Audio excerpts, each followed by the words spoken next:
सहनावतु सहनौ भुनक्तु सह वीर्यं करवावहै तेजस्विनावधीतमस्तु मा विद्विषावहै। ॐ शान्ति शान्ति शान्तिः। ॐ पूर्णमदः पूर्णमिदं पूर्णात् पूर्णमुदच्यते पूर्णस्य पूर्णमादाय पूर्णमेवावशिष्यते। ॐ शान्ति शान्ति शान्तिः। श्रुतिस्मृतिपुराणानाम् आलयं करुणालयं नमामि भगवत्पादं शङ्करं लोकशङ्करं।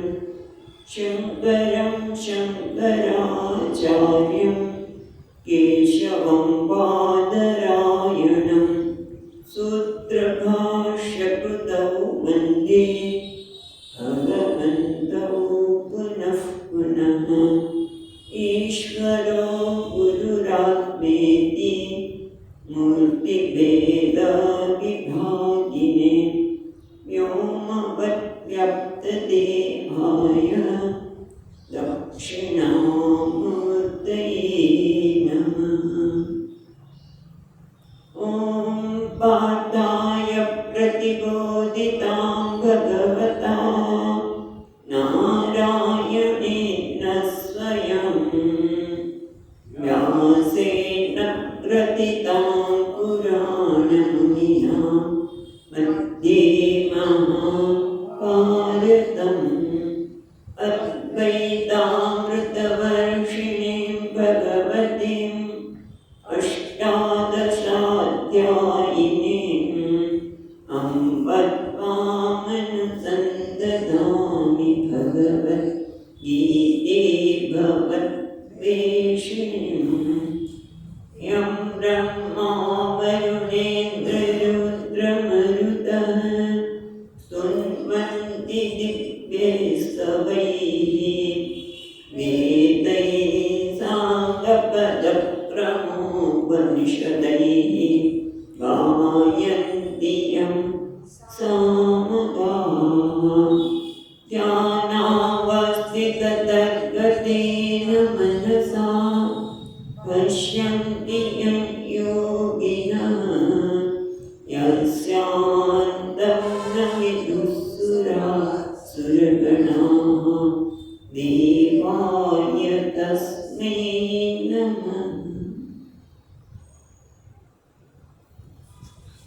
અગિયારમો શ્લોક. બીજા અધ્યાયનો 11મો શ્લોક. શ્રી ભગવાન વાચ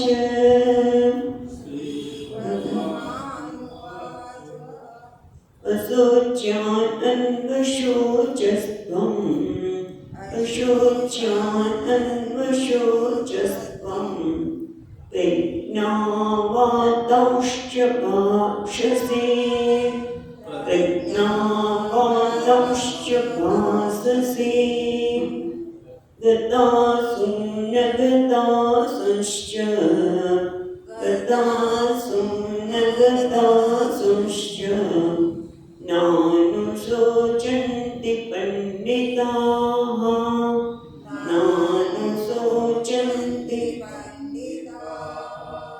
न त्वेवाहं जातु नासं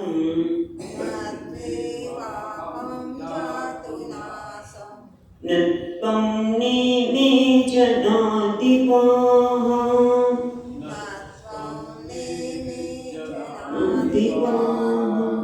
न चैव न भविष्यामः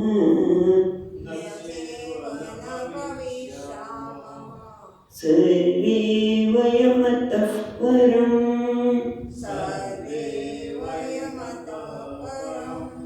देहिनोऽस्मिन् यथा देहे अस्मिन् यथा देहे ॐ કૌમારમ યૌવનમ જરા કૌમારમ તથા દેહાંતર પ્રાપ્તિ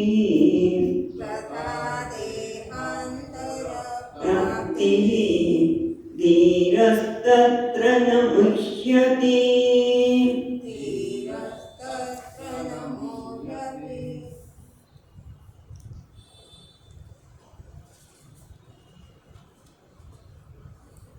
ભગવાન અર્જુનને ઉપદેશ આપતા જ કહે છે અશોચ્યામ અશોચ્યામ અન્નશોચસ્તમ, એટલે કે જગત અશોચ્ય છે, જે કોઈ શોક કરવાની યોગ્ય જ નથી એનો તું શોક કરી રહ્યો છે.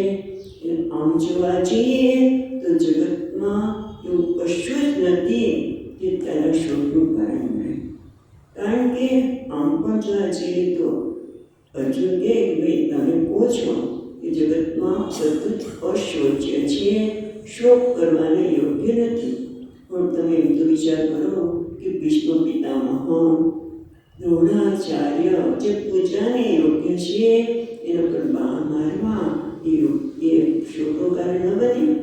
જેમ આપણે વ્યવહારિક જગતના કહેતા હોઈએ કે તમારે ઠીક છે, મારો દીકરો છે એનું આ વસ્તુ ન થઈ, મારી દીકરીના હજી લગ્ન નથી થયા અથવા તો એને નોકરી નથી મળી વગેરે વગેરે કારણ થાય તો દુઃખ ન થાય?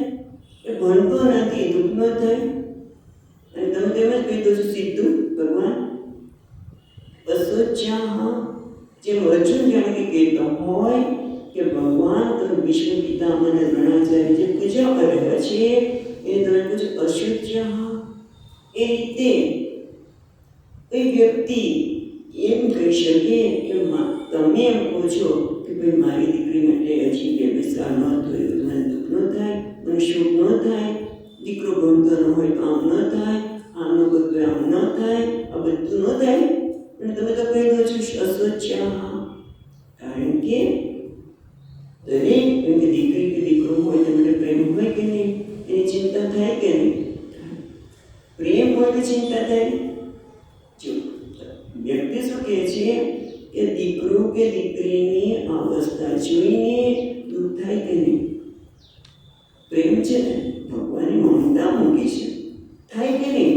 તરત જ આપણે પ્રશ્ન કરતા હોય કે થાય કે નહીં? હા, મમતા મૂકી છે, પણ મમતાને તમે મમતા એટલે પ્રેમ, અને પ્રેમ તો બધાએ કરવો જ જોઈએ, આપણો સ્વભાવ છે, આત્માનો સ્વભાવ છે. પણ આજે ચિંતા થાય છે, દુઃખ થાય છે એનું કારણ છે આસક્તિ છે. એ અર્જુને પણ છે મમ્મા એ તો મારા છે, પૂજાને અર્હ છે, માટે દુઃખ થાય છે. એટલે ખરેખર તો આપણે જાણવાની જરૂર છે કે ભગવાન કે જાણીએ કે જોઈએ તો પણ એ તો પુણ્યશાળી છે. સત્કાર્ય આપણે ગઈ વખતે જોયું હતું કે ભીષ્મ પિતામહને વગેરે તો સત્કાર્ય, હા એ તો પુણ્યશાળી જે છે માટે પણ એને તો સદગતિ થવાની છે. એમ દરેક વ્યક્તિ મને તો ચિંતા કરે છે, પણ એ ભગવાને દરેકને અહીંયા મોકલ્યા છે તો એ બધું એમને ભગવાનનું નહીં ધ્યાન રાખે. ભગવાને જે નિયતિ છે એ નિયતિનો સ્વીકાર કરે તો પણ હા જે કરવા જેવું છે કર. આશક્તિને લીધે જે દુઃખ થાય છે અને એના અંદર સ્વસ્થતા ગુમાઈ બેસે છે મનની, અને જેથી જે કરવા યોગ્ય છે બધું આપણે કરી શકતા નથી. માટે ભગવાન છે અશોચ્યાહ. પણ આ બધું ક્યારે થાય?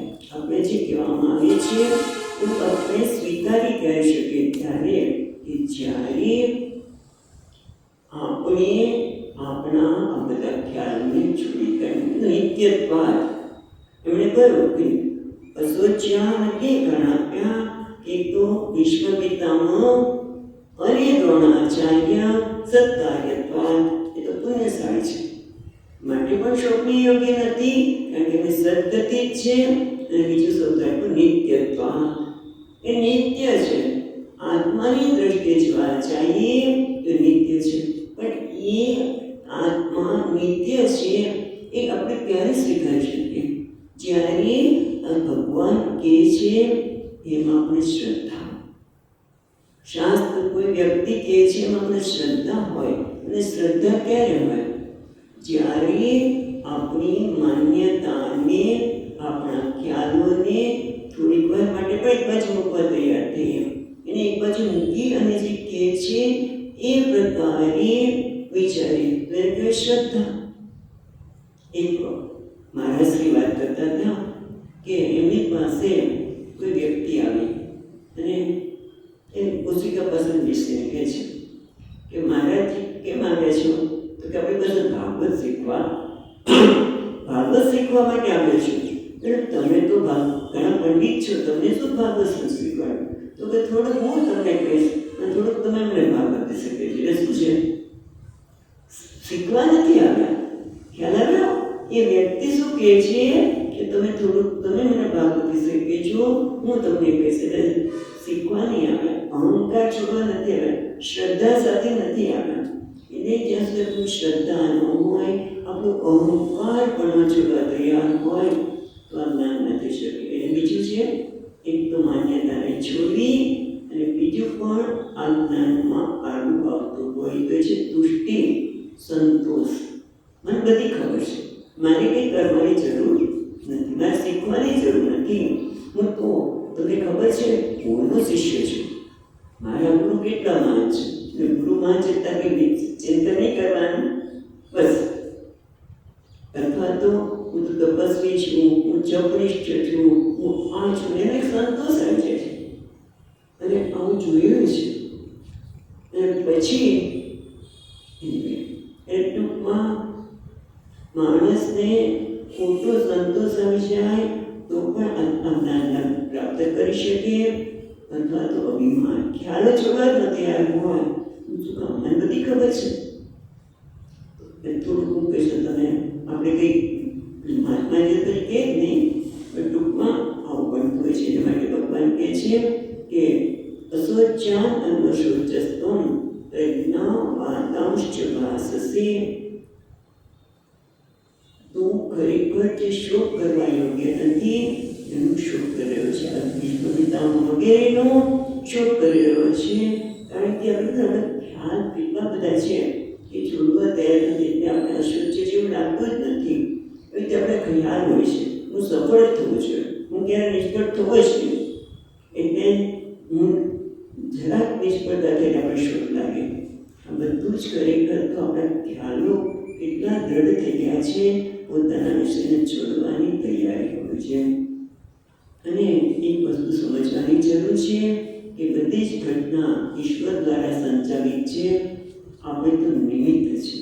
જેમ હમણાં જ આપણે ભાગવતમાં જોયું કે બ્રહ્માજી ને ભગવાન પોતે કહે છે, જ્યારે તપ કરતા ને તપ અને એમને ભગવાનના દર્શન થયા ત્યારે ભગવાન કહે છે બધું મારી ઈચ્છા છે. દર્શન કરે તે તપના પુણ્યના લીધે દર્શન થયા, પણ તપ કરવાનું તો મેં જ કીધું હતું.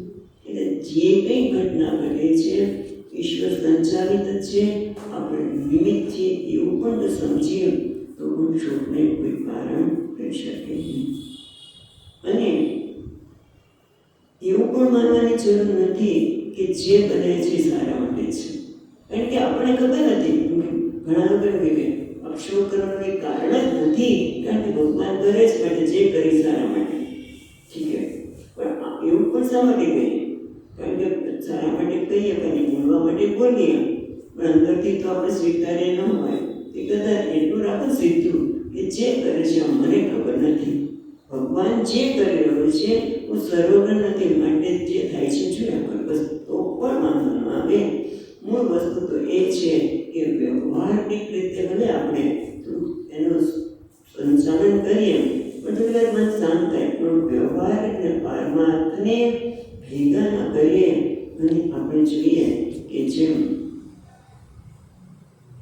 આત્માના વિવેક કર્યો કે તમે આત્માની દ્રષ્ટિએ નિત્યત્વાદ અને માટે પંડિતા અને અનુશોચનથી પંડિતો એટલે જેને આત્મજ્ઞાન છે.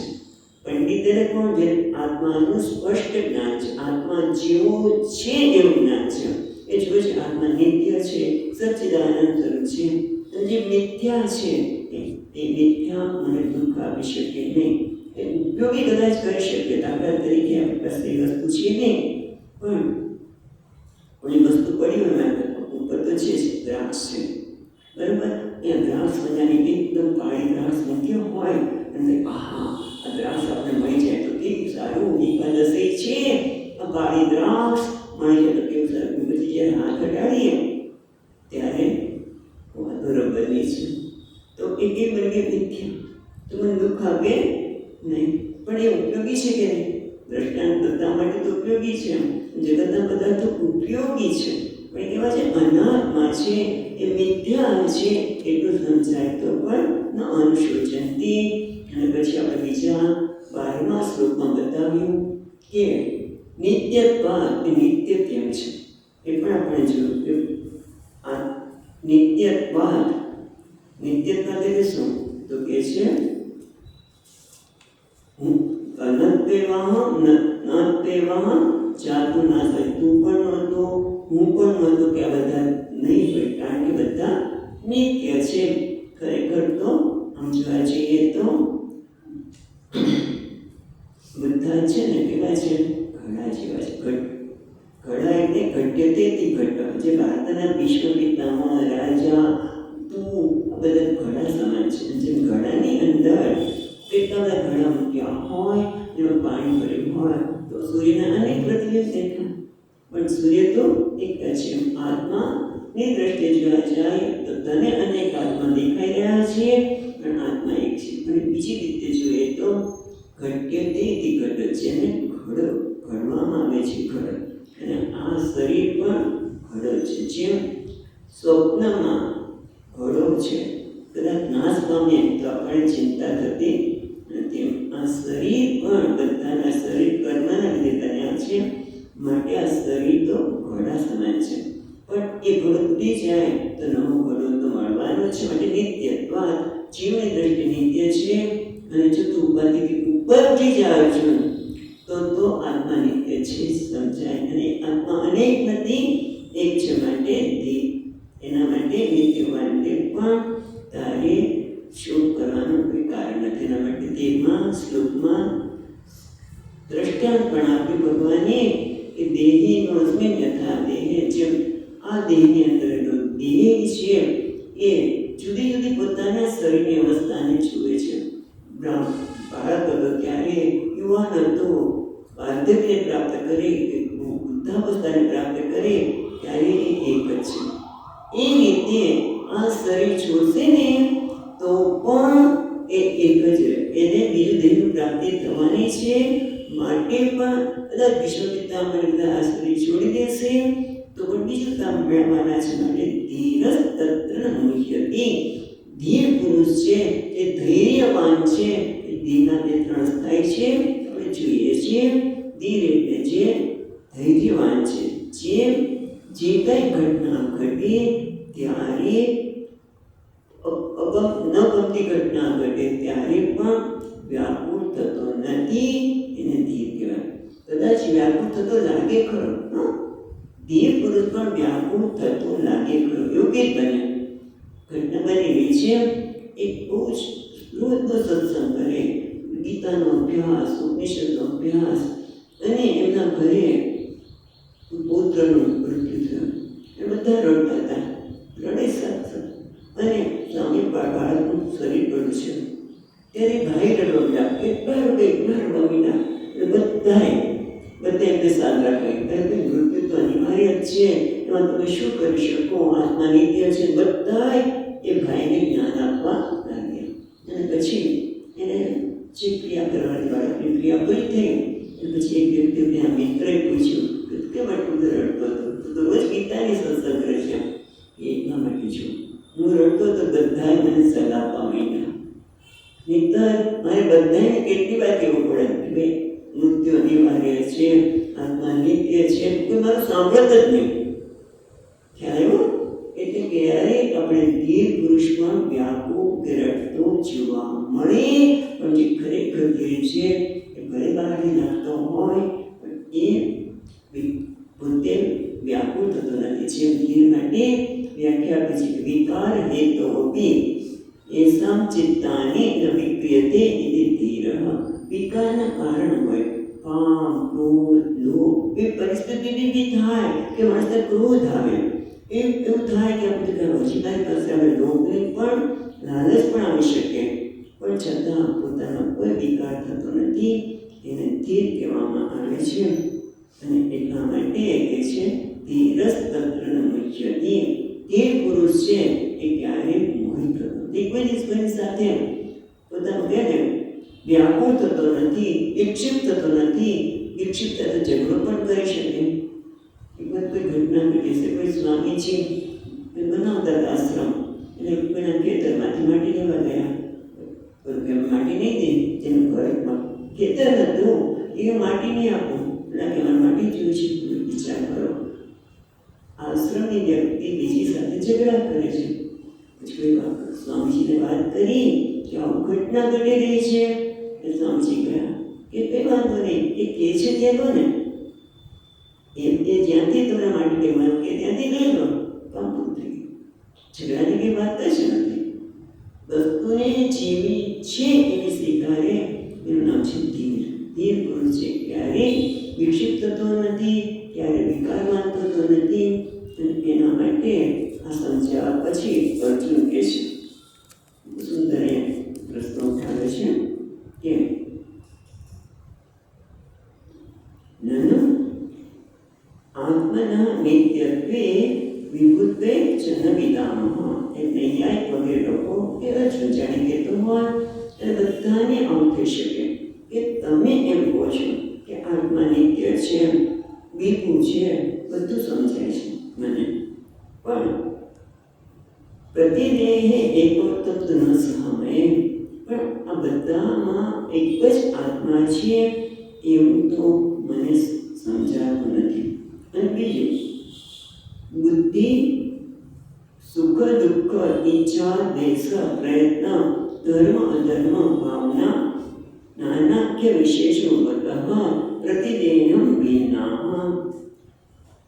અર્જુન જાણે પ્રશ્ન કરતો હોય જે શંકરાચાર્ય મહારાજે કહ્યું છે, પણ આપણે ટીકામાં છે. યદ્યપિ આત્મા વિનાશ નિમિત્ત મોહ ન સંભવતી.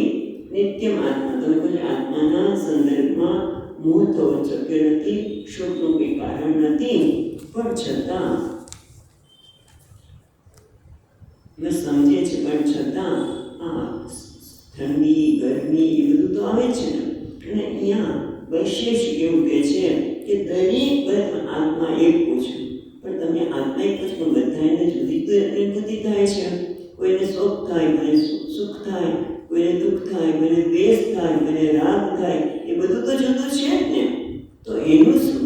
તો હાલ પૂરતું થોડીક વાર માટે આમ તો શું દુઃખને કોઈ કારણ નથી, કારણ કે આત્મા નિત્ય છે, અવિનાશી છે, દુઃખનું કોઈ કારણ છે જ નહીં. પણ ત્યારે ભગવાન જાણે કે અર્જુન કહી રહ્યો છે કે ભગવાન સુખ દુઃખ તો થાય જ ને, કારણ કે આ બધાને ભલે આત્મા નિત્ય કહો, પણ ઠંડી ગરમી બધો પ્રભાવ તો જમાવે ને. ભગવાન એનો સ્વીકાર કરીને આ સુખ દુઃખ છે એના માટે એના વ્યવહારિક સમજણ આપી રહ્યા છે વચ્ચે. તો 14મો શ્લોક આપણે જોઈએ. માત્ર સ્પર્શાસ્તુ કૌંતેય, સ્પર્શાસ્તુ કૌંતેય, શીતોષ્ણ સુખ દુઃખદાઃ, સુખ દુઃખદાઃ, આગમાપાયિનો નિત્યાઃ, આગમાપાયિનો નિત્યાઃ, તાન્તિ તિક્ષસ્વ ભારત, તિક્ષસ્વ ભારત. ભગવાન કહે છે હે ભારત, એ કોને કહે છે? અર્જુનને. તાન્તિ તિક્ષસ્વ ભારત. હે અર્જુન, શું છે? માત્ર સ્પર્શામાં તો પેલા કૌંતેય કે જીવન ભારત વિશે. હે કૌંતેય, માત્ર સ્પર્શાસ્તુ, આ માત્ર ઘણા અર્થ જુદા જુદા થાય છે, પણ અહીંયા આપણે સરળ બંધ માત્ર એટલે નિયતે ઇતિ માત્ર, જેનાથી માપ થઈ શકે. અને એ કોણ કરી શકે? ઇન્દ્રિય. માત્રાનો થાય છે ઇન્દ્રિય. ઇન્દ્રિય અને સ્પર્શાય વિષય, માત્રા સ્પર્શાય ઇન્દ્રિયોનો વિષય સાથેનો સંપર્ક. સરળ અર્થ માત્રા સ્પર્શાય. બે ત્રણ અર્થ અહીંયા ભગવાન ભાષ્યકારે આપેલા છે, પણ આપણે સમજવા માટે સરળતાથી માત્રા સ્પર્શાહ એટલે ઇન્દ્રિયોનો વિષય સાથેનો સંપર્ક. તો પરંતુ ખરેખર પરંતુ નથી, ખરેખર ઇન્દ્રિયોનો વિષય સાથેનો સંપર્ક એટલે સંયોગ. શીતોષ્ણ સુખ દુઃખદા, ઠંડી ગરમી સુખ દુઃખ આપનારા છે. કારણ કે શિયાળો આવે તો માણસને ઠંડી મોટા ભાગના નહીં લાગે, ઉનાળો આવે તો ગરમી થાય, બરાબર. પછી પેમેન્ટમાં આપણે પ્રમાણ બધાનું જુદું જુદું હોઈ શકે, પણ ઠંડી ગરમી આપનારા છે. એટલે કહે છે ભગવાન કે કૌંતેય ઇન્દ્રિયના વિષયનો સંયોગ ખરેખર એ છે બરાબર છે. શીતળતા ઉષ્ણતા સુખ દુઃખ આપનારા છે, પણ કેવા છે? બીજી લીટીમાં કહે છે આગમા અપાયિનઃ અનિત્યાઃ. નિત્ય મને આપણે નંબર આગમા પાયિનો નિત્યાઃ અનિત્યાઃ. કેવા છે? આગમ આવનારા ને પાયિને તે અપાયિનઃ એટલે જનારા. આગમ આવનારા, અપાયિને તે જનારા છે. એટલે કેવા છે? આ બધા આવનારા ને જનારા છે, બરાબર.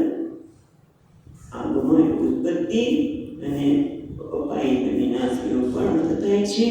એટલે ટૂંકમાં આવનારને જનાર છે, કાયમ રહેવાવાળા નથી, એ અનિત્ય છે. અનિત્યાઃ તાન તિતિક્ષસ્વ ભારત.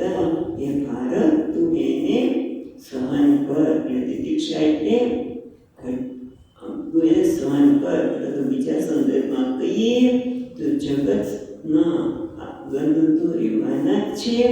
જગતની ઘટના સાથે તો યોગ્ય સંબંધ સ્થાપિત કર. તિતિક્ષા એટલે જગતના પદાર્થો સાથે તો યોગ્ય સંબંધ સ્થાપિત કર. કઈ પ્રકાર સંબંધ સ્થાપિત કરવાનો છે?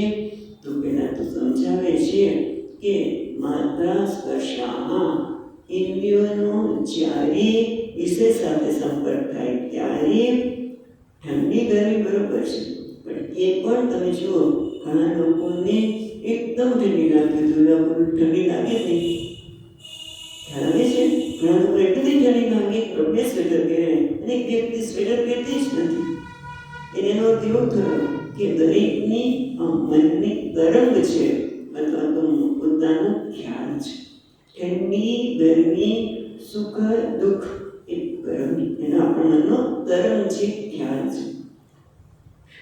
તમે ખ્યાલ કરી રાખો છો, પણ તમે કહો કે શરીરમાં પીડા થાય, તાવ આવ્યો હોય, શરીરમાં એકદમ શરીર ધકતું હોય અથવા તો કંઈક વાગ્યું હોય, પગમાં પીડા થતી હોય, હું ચાલી ન શકું અને તમે કહો છો મનનો તરંગ છે, તો દેખીતી વસ્તુ છે, એને કેમ તમે તરંગ કહો છો? તરંગ નથી, એ હકીકત છે. પણ એ હકીકતની સાથે તો જોડાઈ જાય છે. એના માટે આપણે છે આગમાં અપાયિનઃ. તો એની સાથે જોડાઈ ન જા. જો આત્માનું જ્ઞાન હોય તો તું જોઈ શકે કે આ પીડા શરીરના સ્તરે થતી છે. મારે જે દવા કરવી જોઈએ, જે કરવું જોઈએ જરૂર કરું, પણ એની સાથે જોડાઈને જે સુખ કે દુઃખ થાય છે, દુઃખી થાય છે, પીડા જોઈને દુઃખી થઈ જાય છે, વ્યથિત થઈ જાય છે, એ ખરેખર અર્જુન બરોબર નથી. તાન તે દીક્ષસ અર્જુન બરાબર સમજ. કારણ કે જીવનમાં ઠંડી ગરમી માન અપમાન રહેવાનું છે, એમાં કોઈ તબક્કાત આપણે રહી શકીએ નહીં. પણ એ બધા કેવા છે? જેમ આપણે સ્વપ્નમાં કોઈ વ્યક્તિ કરોડપતિ બને છે અને એકદમ હર્ષમાં ત્યારે કરોડપતિ જાગે ત્યારે એ કરોડપતિ નથી. સ્વપ્નમાં એ કોઈ વ્યક્તિ બહુ પુણ્યશાળી આત્મા છે અથવા તો એનાથી કોઈ પાપ થઈ ગયું, પણ જાગે ત્યારે તો પાકો બ્રાહ્મણ છે, કોઈને મારી ન શકે, સૂઈ જાય ત્યારે કશું રહેતું નથી. જે અનુભવ હું જાગ્રતમાં કરું છું એ સ્વપ્નમાં એનાથી વિરુદ્ધનો પણ હોઈ શકે. સ્વપ્નમાં ભિખારી લાગે, જાગ્રતમાં કરોડપતિ છે. સ્વપ્નમાં જાગ્રતમાં ભિખારી પણ હોઈ શકે અને એને કરોડપતિનું સ્વપ્ન પણ આવી શકે. એ કહેવાય છે અનિત્યા અનિત્ય કાયમ રહેવાવાળા નથી. કહેવાય છે એ સત્ય નથી. આમ જોવા જઈએ તો સ્વપ્નની દૃષ્ટિ છે ત્યાં એની કોઈ ખરેખર વ્યવસ્થા પણ નથી. કારણ કે બધા પરિસ્થિતિ જે એક જ પરિસ્થિતિનો જુદી જુદી વ્યક્તિ જુદી જુદી જોડે એકને એક પરિસ્થિતિ હર્ષ થઈ જાય. કોઈકને કંઈક નુકસાન થયું હોય તો એને આનંદ આવે, બીજાને દુઃખ પણ થાય. કારણ કે એને પોતાના દૃશ્ય માટે પોતાના દૃશ્ય માટે મને દુઃખ થાય છે. એટલે કે કહેવાનું તાત્પર્ય એ છે કે કોઈ પણ પરિસ્થિતિ પર આપણો કોઈ કાબુ નથી હોતો અને એ કોઈ વ્યવસ્થા નથી કે એકને હર્ષ થાય બીજાને દુઃખ થઈ શકે. એટલે કોઈ પણ પરિસ્થિતિ માણસને સુખ જ આપે છે કે દુઃખ આપે વ્યવસ્થા પણ નથી. અને આપણે કોઈ પણ પરિસ્થિતિ કેટલું બદલાવી શકીએ. છોકરો દુઃખ આપે છે, એનો વ્યવહાર જ એવો છે, ભણતો નથી, પણ તમે કેટલું ભણવા માટે પ્રયત્ન કરશો? બધો જ પ્રયત્ન પણ એ અંદરથી નક્કી ન કરે કે મારે ભણવું છે ને એને ટૂંકમાં મારે આમ કરવું છે. એટલે પરિસ્થિતિ આપણે બદલાવી શકીએ એમ નથી. ખાસ તો આપણે સુખ અને દુઃખ મોટે ભાગે આપણા ઘરના માટે થાય. અને એટલું જ નહીં, સુખ પણ થાય છે. આપણને ખૂબ આનંદ થાય. કારણ કે પહેલો નંબર આવ્યો, સીએમાં ફર્સ્ટ આવી ગયો, આનંદ થઈ ગયો, હર્ષ આવી જાય. પણ એ પણ કાયમ રહેવાનું આગમાં પાઈને એ આગમ પાઈને એટલે કે આવવાને જવાવાળું છે એટલે કાયમ રહેવાનું નથી. જો અર્જુન તને એક વસ્તુ તો એ છે કે કોઈ પણ ઇન્દ્રિયનો માત્ર સ્પષ્ટતા માત્ર એટલે ઇન્દ્રિયોનો વિશેષ સંપર્ક થવાનો જ છે. આપણે કોઈ સંપર્ક ટાળી શકીએ નહીં. અને એ સંપર્ક થાય ત્યારે માણસને સુખ દુઃખ થાય છે. અને સુખ આવે ત્યારે વાંધો નહીં, પણ હર્ષ આવે ત્યારે પણ આપણે આપણું મેઘ ગુમાવી બેસીએ છીએ. અને દુઃખ લાગે, આપણે સ્વીકારી ન શકીએ ત્યારે તો એટલા ગરકાવ થઈ જઈએ છીએ, એમ લાગે છે આ દુઃખ કાયમ છે, આમ ક્યારે જવાનું જ નથી. બંને કેવા છે? પપ્પાઈના આપણે એ હંમેશા રહેવાવાળા નથી. એક તો આપણે મનનો ખ્યાલ પણ હોઈ શકીએ અને જે કોઈ પરિસ્થિતિ આવે છે એને આપણે કઈ રીતે મૂકીએ છીએ એ પ્રમાણે છે. એ કોઈ પણ પરિસ્થિતિ આવે, જો આપણી થોડીક પણ સમજણ હોય કે આનું કારણ મારા જ કર્મો છે, પરિસ્થિતિ પછી એના મૂળની વાત જુદી છે, સુખ દુઃખ માનવું તો જુદું જ છે. પણ આ પરિસ્થિતિ મારા જ કોઈ કર્મની ઉત્પન્ન થઈ છે, તો હું એને કેવી રીતે ટાળીશ, એને કેવી રીતે બદલાવી શકું? તો કદાચ પ્રાર્થના દ્વારા અથવા તો સત્કર્મ કરું કે જેથી હવે પછી આવી પરિસ્થિતિ ના આવે. એક વાત યાદ આવે છે, એક શેઠ હતા, એણે પોતાની ફાયદા માટે કોઈ ખોટું કામ કરવાનું મુનિમને કહ્યું, તમે આટલું કામ કરી આપો. ક્યારે કરશો? શેઠજી જરૂર કરી આપીશ. એને મુનિ ના તો ન પણ શકે કે મારાથી ન કરે, પણ તો 31મી જૂને કરી આપીશ. ક્યારે? 31મી જૂને. હા, 31મી જૂન તો કરશે. પછી તો જુલાઈ આવે, તો કેમ ન કર્યું? તો 31મી જૂન ક્યારે આવે? એ ખોટું કામ કરવાનું હોય તેને ટાળવું જ છે. કારણ કે એ કર્મનો ભોગવો તો કરવાનો છે. એટલે ટૂંકમાં ખોટું કામ ન કરીએ, સત્કર્મ કરીએ તો પણ આપણી પરિસ્થિતિ મહત્વનું તો ભગવાન એ કહે છે કે આ આવમાં પાઈને કે આવવાને જવાનું માટે તેને તિતિક્ષાનો અર્થ છે સહન કરો. જેમ ત્યાં ગિરિચૂડામણમાં પણ ભગવાન કહે છે, શંકરાચાર્ય મહારાજ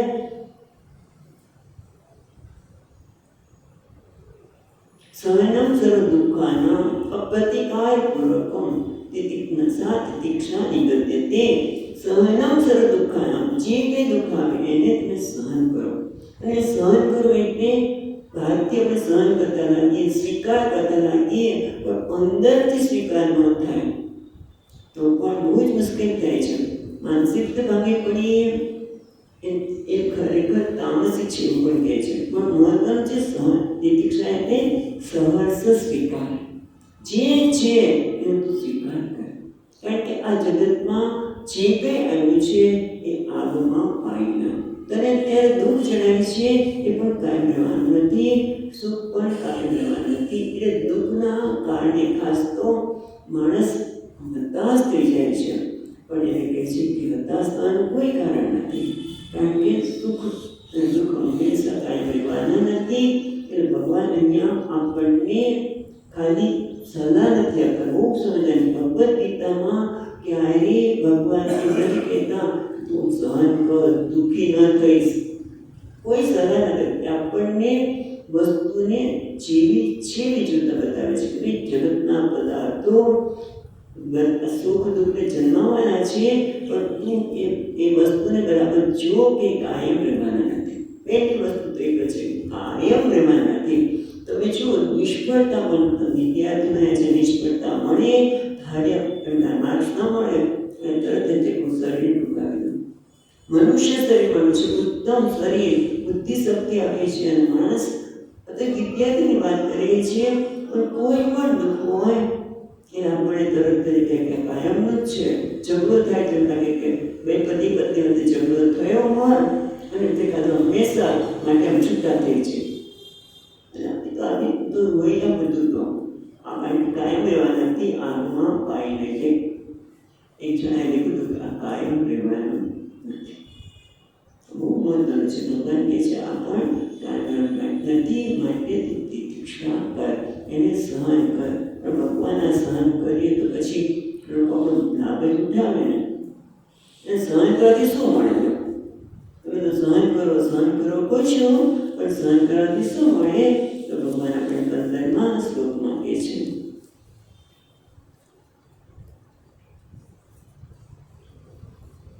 યં હિ ન વ્યથયન્તે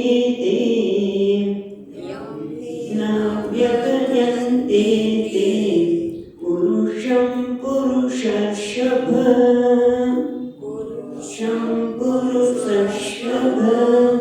સમદુઃખ સુખં ધીરં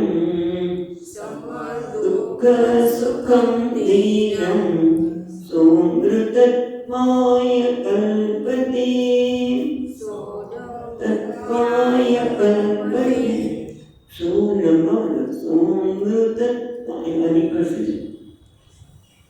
યં હિ ન વ્યથયન્તે તે, યમ એટલે જેને, હિ એટલે ખરેખર, ન વ્યથયન્તે જે વ્યથિત થતો નથી, વિક્ષિપ્ત થતો નથી, પુરુષમ જે પુરુષ. યમ પુરુષમ સાથે જશે. જે પુરુષ વ્યથિત થતો નથી, કોને કહે છે? હે પુરુષ અર્ષભ એટલે એ પુરુષમાં શ્રેષ્ઠ. અર્જુનને કહી રહ્યા છે સમદુઃખ સુખમ ધીરમ સો અમૃતત્વાય કલ્પતે. સમાન સેવા સમાન, દુઃખ સુખમ દુઃખ અને સુખમાં જે સમાન રહે છે એ ધીર પુરુષને, એ ધીર પુરુષ છે અમૃતત્વાય કલ્પતે. એ અમૃતત્વ માટે કલ્પતે એટલે સમર્થ બને છે, યોગ્ય બને છે.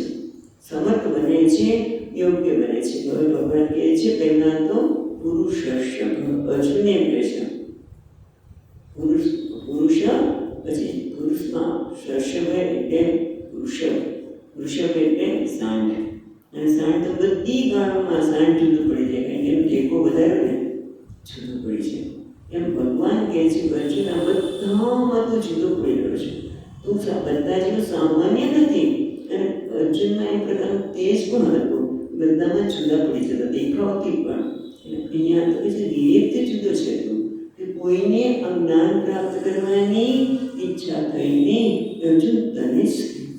એટલે પુરુષર્ષભ એ અર્જુન, તું તો આ પુરુષોમાં શ્રેષ્ઠ છે. અને એટલા માટે કહે છે કે આ સહન કરવાથી શું થાય?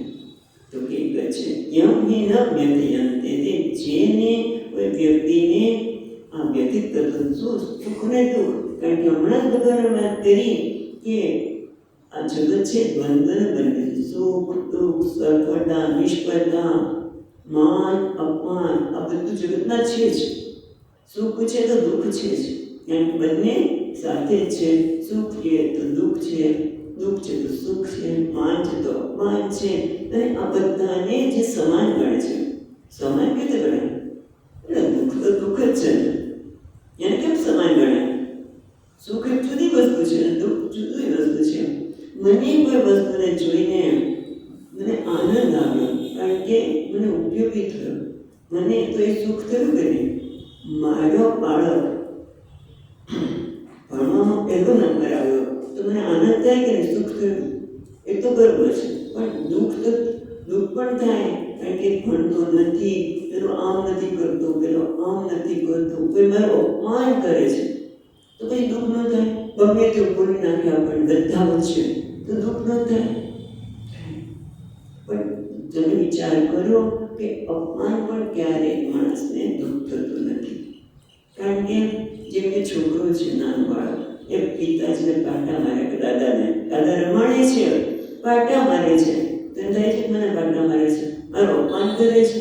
એનાથી બીજું શું દ્રષ્ટાંત આપું કે વૃંદાવનમાં વાત સામાજિક છે કે બે ભાઈઓ કે બારગામથી ઘણા લોકોને વૃંદાવનમાં વાસ કરવાનું ગમતું. મને ખ્યાલ છે કે અમારે તો વૃંદાવનમાં વાસ કરો છો સ્વામીજીજી.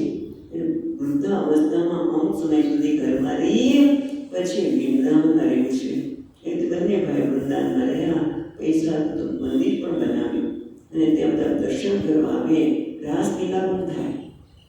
અને આ લોકો તો રાધામય ભગવાનમય બની ગયા હતા બંને ભાઈઓ. રાસલીલા થાય અને ત્યાં એટલી સરસ રાસલીલા થાય કે લોકો ખાસ દર્શન કરવા આવે. પણ એમને કહ્યું કે રાસલીલા થાય ત્યારે કોઈ બેસવાનું નહીં, એવો નિયમ બનાવ્યો. રાસલીલા બેસવાનું નહીં. કેમ? એટલે ભગવાન ઉભા છે, એ રાસલીલા રમી રહ્યા છે, પછી ગરબા મોરલી વગાડે છે, તો આપણાથી કેમ બેસાય? બન્યું એવું કે એક રાજાને ખબર પડી બીજા ગામના કે અહીંયા રાસલીલા બહુ સરસ થાય છે, દર્શન કરવા જેવા છે. તો રાજા આવ્યા. રાજા માટે આસન પણ બનાવવું પડે, એની સત્કાર પણ કરવો પડે. કર્યું, આસન બનાવ્યું અને સત્કાર કરવો પડે. બંને ભાઈ ખાસ આવ્યા. બંને ભાઈઓ જેમના મંદિર બનાવ્યું છે, જેમણે નિયમ બનાવ્યો છે કે કોઈ પણ આવે પણ એમને ઊભું રહેવું. હવે રાજાને કેમ કેવું? પ્રશ્ન બધાય ને. બંને ભાઈઓ આવ્યા, એનો સત્કાર કર્યો અને સત્કાર કરીને એક ભાઈ બેસી ગયો, પોતે નીચે આસન પર બેસી ગયો. એટલે એક બીજો સેવક હતો એનો ત્યાંનો, એને આવી એનો કાન પકડ્યો કે તમે કેમ બેઠા છો? કેમ આપણે એ નિયમ નથી બનાવ્યો કે રાસલીલા થાય ત્યારે કોઈ બીજે બેસવું નહીં, બધાએ ઊભું રહેવાનું છે? બધા વચ્ચે એનો કાન પકડ્યો, કહેવામાં આવ્યું, પણ અપમાન લાગ્યું. પણ ખરેખર અપમાન નહોતું લાગ્યું, કારણ કે એને તો રાજાને કહી દીધું. રાજા પણ ઊભા થઈ ગયા, એ પણ રાસલીલા વખતે ઊભા થઈ ગયા. કહેવાનું તાત્પર્ય એ છે કે માન અને અપમાન પણ હંમેશા દુઃખ આપે એવું નથી. નિષ્ફળતા પણ માણસને એટલા બધા દુઃખી થઈ જાય છે. પણ જે વ્યક્તિ સમજે છે કે તે નિષ્ફળતા પણ આગમાં પાયના ધીરજ તત્વનો નિયતિ, એનું એક કારણ એ છે કે ધીર પુરુષ છે એ સમ દુઃખ સુખમ ધીરમ. જે ધીર પુરુષ છે, જે વિવેકી છે, જાણે છે કે આ સુખ અને દુઃખ બંને હંમેશા રહેવા માટે નથી. જેમ નરસિંહ મહેતા કહે છે ને, સુખ દુઃખ મનમાં આણી રે રઘુનાથના ચડ્યા. સુખ અને દુઃખ તો ભગવાનને બનાવ્યા છે, ના ભગવાન નથી બનાવ્યા. આપણે પોતે એક તો આપણે પોતાનો ખ્યાલ છે, અને બીજું જોવા જઈએ તો એવું પણ કહી શકાય કે કોઈ પણ પરિસ્થિતિ સુખ અને દુઃખ ક્યારે આપે છે? કારણ કે પરિસ્થિતિ આપણે જ ઊભી કરી છે, આપણા જ કર્મથી ઊભી થાય છે. અને એક બીજી વાત પછી ચર્ચા કરીએ. એ બીજી વસ્તુ યાદ આવી કે કોઈ પણ પરિસ્થિતિનો બહુ વખાણ પણ ન કરવા. અને નિંદા પણ ન કરવી. એ ત્યાં મહારાજના બહુ સુંદર વાક્ય છે, સરાઓ સરાઓ મત નિંદ ન પડેગા, નિંદો નિંદો મત સરાહના પડેગા. કોઈ પણ વસ્તુનું વખાણ કરતું ક્યાંક નિંદા કરવી પડે, એક વસ્તુ નીકળે તો નિંદા કરવી પડે, અને તમે બહુ નિંદા કરો તો ક્યાંક એના વખાણ પણ કરવાના થાય. કોઈ વસ્તુને બસ આટલી સમજે વ્યવહારિક જગતને કે તોય આપણને કોઈ માટે કે સુખ કે દુઃખ થાય નહીં. ત્યારે બહુ સુખ થયું એનું વખાણ કર્યા જ કરીએ, વસ્તુ સુંદર છે સુંદર છે, ત્યારે દુઃખદાયી બની શકે. માટે પણ સમદુઃખ સુખમ ધીરમ એ રીતે જોઈએ તો પણ છે. બીજી જોઈએ કે આપણા જ કર્મનિધિ છે, અને જે કંઈ પરિસ્થિતિ આવે છે એ મારા જ કર્મ નાખે છે, મેં જ કોઈ પ્રાર્થ એવા કર્મ કર્યા છે માટે છે. માટે પણ સમદુઃખ સુખમ મારા માટે એ સમાન છે, કારણ કે મેં કર્યા છે. અથવા તો જે કંઈ ઘટના ઘટી રહી છે એનાથી મને સુખ થાય છે કે દુઃખ થાય છે, પણ દુઃખ થાય છે ત્યારે સમજવાની જરૂર છે, જે ભગવાન આગળ વિસ્તારથી કરવાના છે.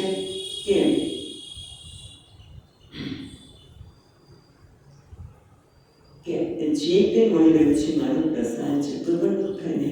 સુખમાં તો સમત્વ છે, સુખમાં સમત્વ એટલે કે હર્ષમાં છકી નથી. બસ સુખ એટલે પરિસ્થિતિ એટલે હર્ષમાં એકદમ છકી છે અને અવિવેક કરી દેશે, અને દુઃખદ પરિસ્થિતિ લાગે ત્યારે પણ આપણે ડરી છે. દુઃખ કોઈ એવી પરિસ્થિતિ આવે કે આપણે દુઃખ લાગે, ભય લાગે, પણ ખરેખર ભયનું પણ ખરેખર કારણ નથી હતું.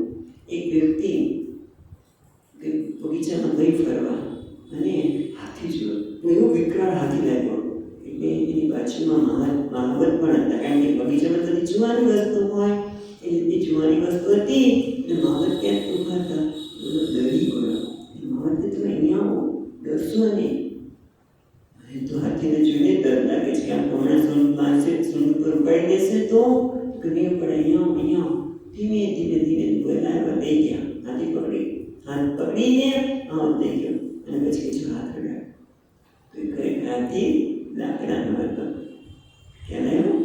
તો માણસો દુઃખ લાગે એટલે આ પણ સમજાય, કારણ કે ભગવાન શંકરાચાર્ય એ જ વાત કહે છે કે બે રીતે જો આ વસ્તુ ગંધનું જગત બનેલું છે, એક સુખ ને દુઃખ તો આવવાના જ છે, એ હંમેશા રહેવાના નથી, કાયમ રહેવાના નથી, અને પ્રારબ્ધ રીતે પણ છે. અથવા તો કે અહીંયા અમૃતત્વાય પદ્ધતિ પણ કહે છે. અને જે ધીર પુરુષ છે, જે જ્ઞાની છે, એ જાણે છે શું છે. તો અહીંયા કહે છે ધીરમ ધીમંતમ ન વ્યથયંતિ ન ચાલયંતિ નિત્ય આત્મદર્શન આદત્તે. પણ જેને આત્મજ્ઞાન છે એ પણ વ્યથિત થતો નથી. એ રીતે અહીંયા કહે છે ન વ્યથયંતિ. પેલા તો બંધનું બનેલું જગત છે, આ વસ્તુ આવવાની છે, હંમેશા રહેવાનું નથી. એક અથવા તો જેને જ્ઞાન છે એ જાણે છે કે આ બધી વસ્તુ છે, સુખ અને દુઃખ છે, કયા સ્તરે છે, મનના સ્તરે છે.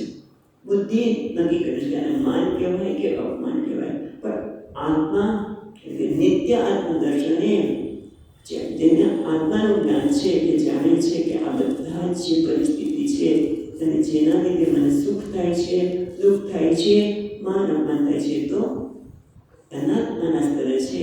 એ કહેવાય છે મન એ અનાત્મા છે અને હું આત્મા છું, એનો ઉજાણા છું. શ્રીકૃષ્ણ નિત્ય નિત્ય સ્વરૂપ દર્શન નિષ્ઠ. જેને આત્મા અનાત્મામાં સ્પષ્ટતા છે એ હંમેશા આ આત્માના વિવેક કરે છે. એને કહેવાય છે ધીર. એ જોવે છે કે જે કંઈ ઘટના ઘટી રહી છે એ અનાત્માના સ્તરે છે. જેમ હમણાં જ આપણે વાત કરી કે પેલી દ્રાક્ષ છે એ આપણે તેનું લઈ લો કેટલી સરસ છે, પણ જ્યારે હાથ અડાડ્યો ત્યારે મને ખબર પડી કે આ તો મિથ્યા છે, તો ખોટી છે. એ રીતે પેલો જે ધીર પુરુષ છે એ જાણે છે કે બધા કહેવાય છે અનાત્મા છે, મિથ્યા એટલે ઉપયોગી નથી કહેતા, પણ એ મને સુખ કે દુઃખ ન આપી શકે.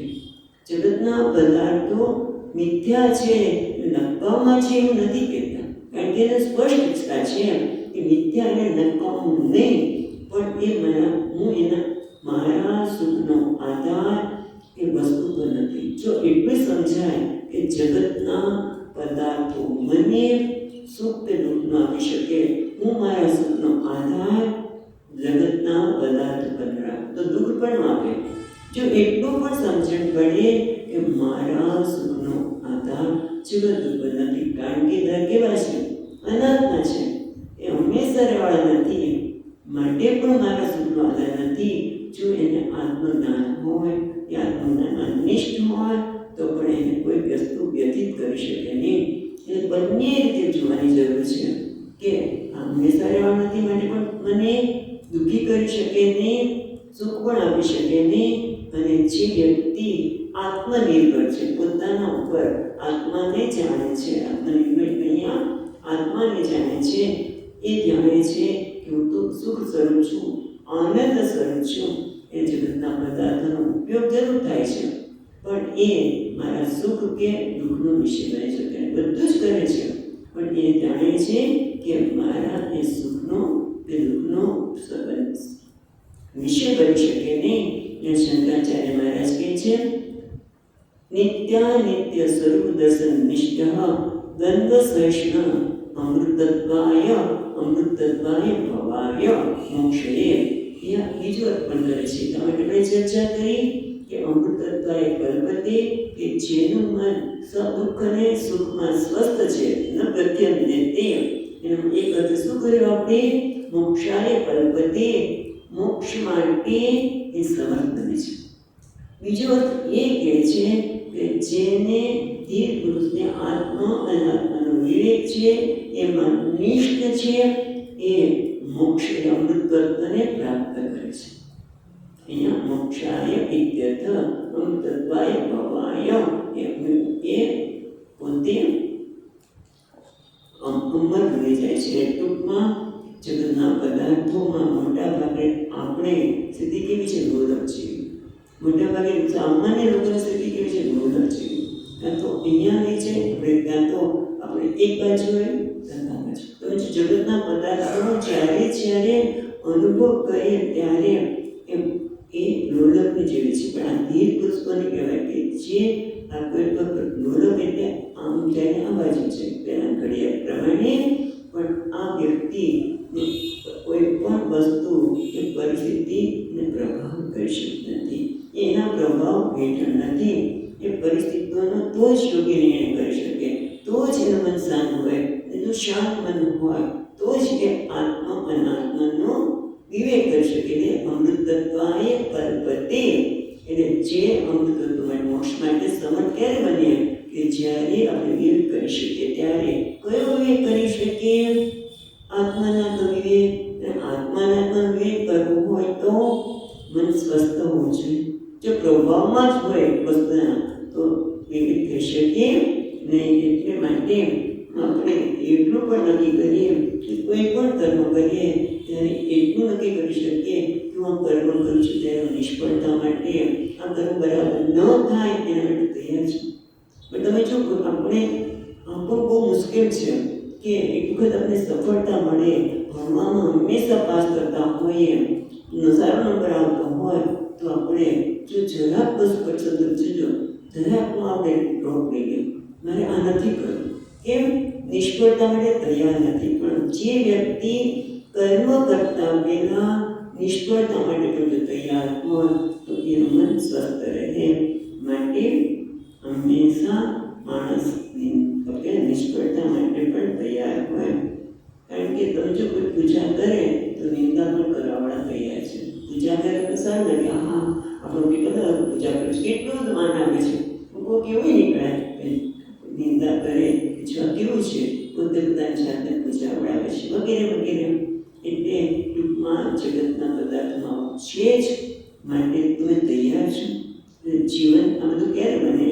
કે જ્યારે સમ દુઃખ સુખમ, એ ક્યારે શક્ય બને? કે જ્યારે મને જીવનના ધ્યેયની સ્પષ્ટતા હોય. મારે મોક્ષ જોઈએ છે, પરમાત્માનું જ્ઞાન જોઈએ છે, પરમાત્માની પ્રાપ્તિ જોઈએ છે, એવું હોય તો જ તાંતે દીક્ષસ્વ ભારતમ. એ દીક્ષા દ્વારા પોતે કારણ કે પ્રશ્ન એ હતો ને કે અમે જે દીક્ષા કરીએ અમને શું મળે? તો મન સ્વસ્થ રહે તો તમારા જીવનની પ્રાપ્તિ પરમાત્મા છે. પરમાત્મા એટલે પરમ આનંદ સ્વરૂપ અને આનંદની પ્રાપ્તિ થાય. ચાલો બેઠી. પૂર્ણમદઃ પૂર્ણમિદં પૂર્ણાત પૂર્ણમુદચ્યતે પૂર્ણસ્ય પૂર્ણમાદાય પૂર્ણમેવાવશિષ્યતે. ઓમ શાંતિ શાંતિ શાંતિઃ. શંકરં શંકરાચાર્યં કેશવં બાદરાયણં સૂત્રભાષ્યકૃતૌ વંદે ભગવन्तौ પુનઃ પુનઃ. ઈશ્વરો ગુરુરાત્મેતિ મૂર્તિભેદવિભાગિને વ્યોમવદ્વ્યક્તદેહાય દક્ષિણામૂર્તયે નમઃ. ઓમ શાંતિ શાંતિ શાંતિઃ. હરિ ઓમ. શ્રી ગુરુભ્યો નમઃ. હરિ ઓમ.